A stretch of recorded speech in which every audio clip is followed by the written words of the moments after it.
Hello there, this is Red Rain coming at you with another challenge video. This time we are rushing through Gwen's home in an attempt to clear it as a warrior, and hopefully provide some help to those also trying such a thing. Sadly not everyone will have all the items I will use in the video, but there are some alternatives out there for everything aside the Wingweaver stuff. Here we are facing off against Starslayer, and the general idea is to burst him down fast as possible with an auto hit strat. And for a warrior, Torontosaurus Rex is perfect when combined with an auto hit weapon of your choice. You will also want to use something like a Shieldcake to get extra turns, as needed to prevent him from catching you with your pants down. Ideally you roll till you get him first to avoid stun locks that can kill you later in a run with ease. Moving on to the Sugar Gobbler, it's the perfect season given Halloween is around for easy candy gathering.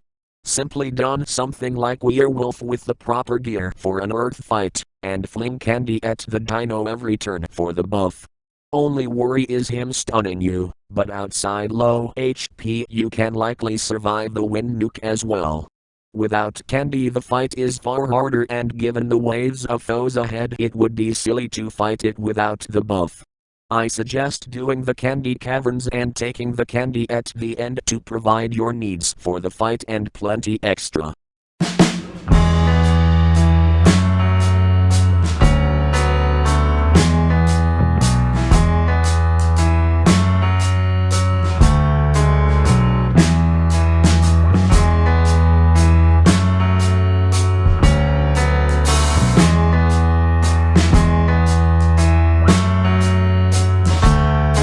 Next up is the Silk Screamer, and while I'm only shown fighting a few, I've had to fight against Gwen's full horde, I assure you. For all you paladins out there, bring your class armor and a sacred weapon to turn these foes into your checkpoints, healing off the weapon's passive and using the class armor for what it does best.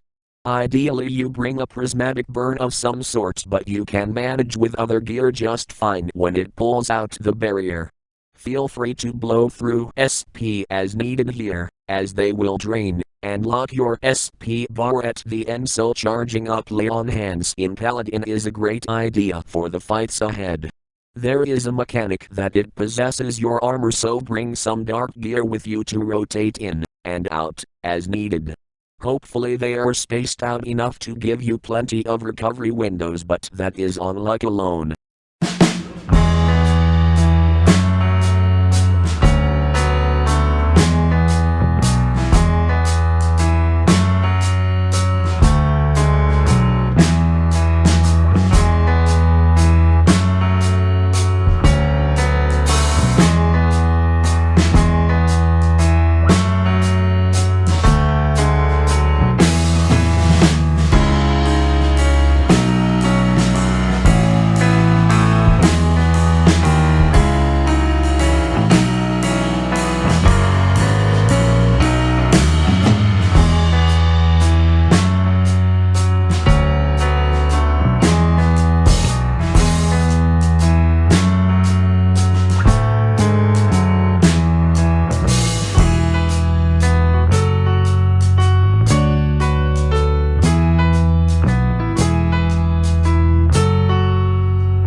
Rushing up to the plate with sonic speed we have the fluffy Thunderbird. A good solid energy armor, shield, resistances, and unimmune to override its own RK here. It is possible Wingweaver's shield could clear the anvil forced upon you, but I didn't wish to waste the SP on even trying to rid myself of it given how little of an issue it is. The Nemesis Aura first showed me here how good of a pick it is, if you can inflict it upon these bosses, as both a source of damage and self-sustain. Granted, I'm using a low LVLE orb here, so the start will need adjustment when it is finally changed, but given the content I find it fair game here. The one issue you may encounter is the blind, making it hard to hit it, but we have access to so many auto hits you should be able to use something, even if not the best element to use.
Huntress is clearly outclassed by the other bosses on this list and was bodied by Wingweaver quite easy once you ramp up enough barrier to resist her SP attack.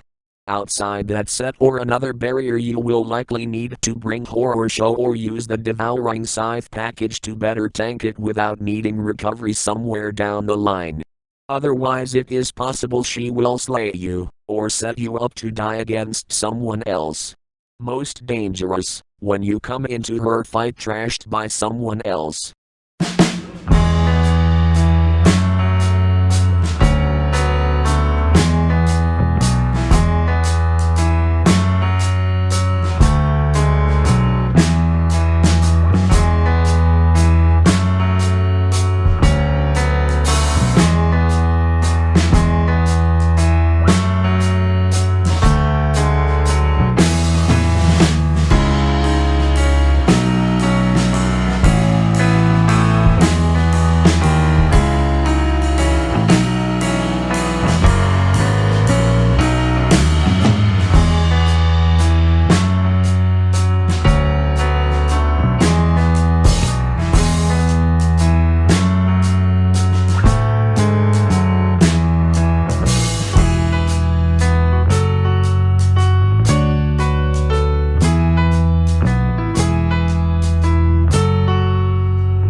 Can you smell what Rocky is cooking? Without a shadow set such as Ultiman, Shadow of Doubt, or the Light Mason clone with the anti-shadow shield, an anti-shadow Misc, Primordial Defender and Unearth auto hit, chances are it is you. The most dangerous bird on this list outside our blue feathered friend later, Rocky puts up a fine fight against me even when prepared. With most of the gear mentioned aside, any donation sets you do have a fair chance to come out on top with Primordial's damage reduction, the blind infliction lowering the enemy's chances to hit you for a while with the added bonus of counting as a wind attack, the Hidden hairspray lowering your resistances even further, and most importantly the auto hit you have to avoid any blind infliction upon yourself from the pit. The Cherub healing spell is nice to have, if you have it, but if you don't mind, Cherry, a healing potion can help you endure the barrages of damage between the turns. You will go all out on damage. Swapping to boosters, even if only the F2P ones, after the nuke, is advised to speed up the fight much as possible to avoid a downward spiral, as more buffs come in on Rocky's side. If all goes to plan, a low LVL spider will allow you to recover from this exhausting fight, but don't be afraid to give yourself a good buffer, if possible.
Changing things up, we come upon one of the rulesards, this one in shiny flavor.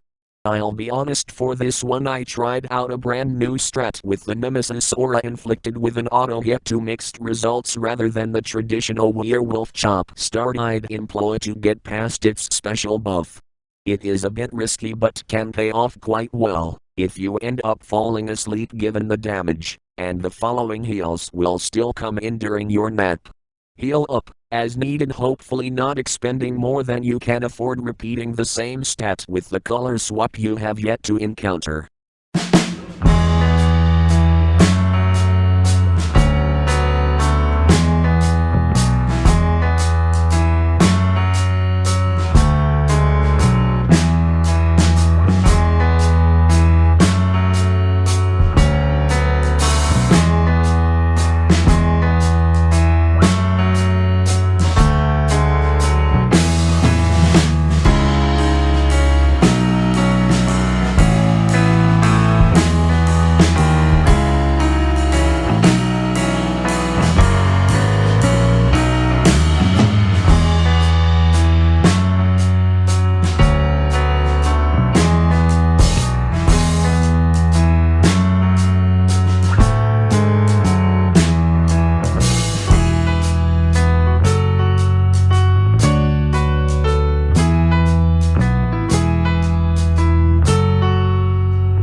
for the Necroiper Paladin will come in clutch again, compressing most of what you need to win here.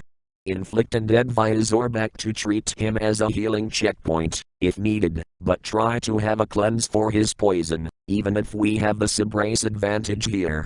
Another fight you wish to ration your resources, for but with an assist it can allow you to rise from the depths of a failed run.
Sadly, this is a strat you will find hard to fully replicate outside the eternal Chrono Dagger returning, as a stoke package or an alternative SP damage source to accept and immune to replicate it. The idea is to never allow Bluebird here to use a special move ever, even if you must endure extra damage in exchange in either phase to avoid it healing, or inflicting an everlasting burn upon you. The constant choke and evil attempts can be mitigated via Primordial's own damage reduction with a Fire Misc, and the New Year's BTH spell to help mitigate the pet's own downside. Swap between your SP damage source and your Earth auto hit to chip your way to victory with healing, as needed.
Sadly, this portion is also only something you can replicate fully, if you have gotten Wingweaver, my friends, but the stunning portion you most certainly can copy.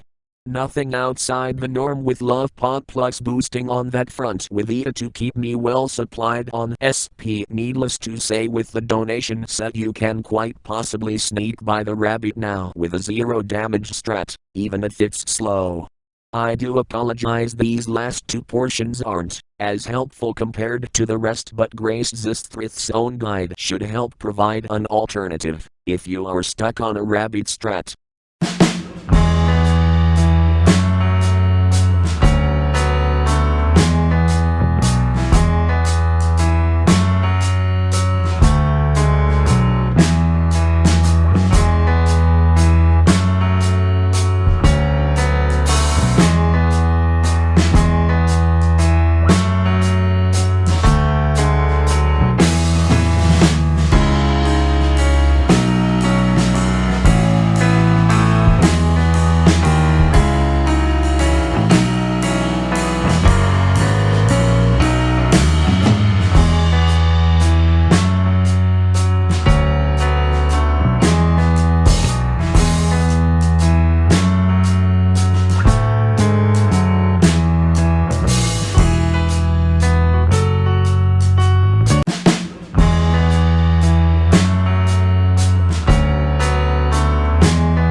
At last we can see the end of the tunnel, boys and girls.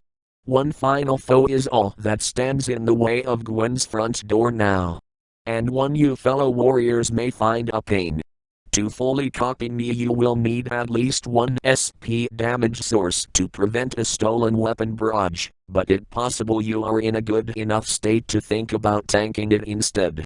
Moving on to the other Gear Age series will be a good friend here for us warriors, allowing us to use the toggle to in essence get 2 uses out of every weapon, before they are stolen to be used against us. Outside that, water resistant gear is neat with Hare Razor Magician getting a top pick here, for the MRM toggle granting you possible dodges, thus more uses out of a weapon. I end up cutting it very close here at the end, so hopefully, if nothing else, you have Paladin equipped at your weakest state to revive, if the stolen weapon nuke is unavoidable, for a chance of salvaging the situation.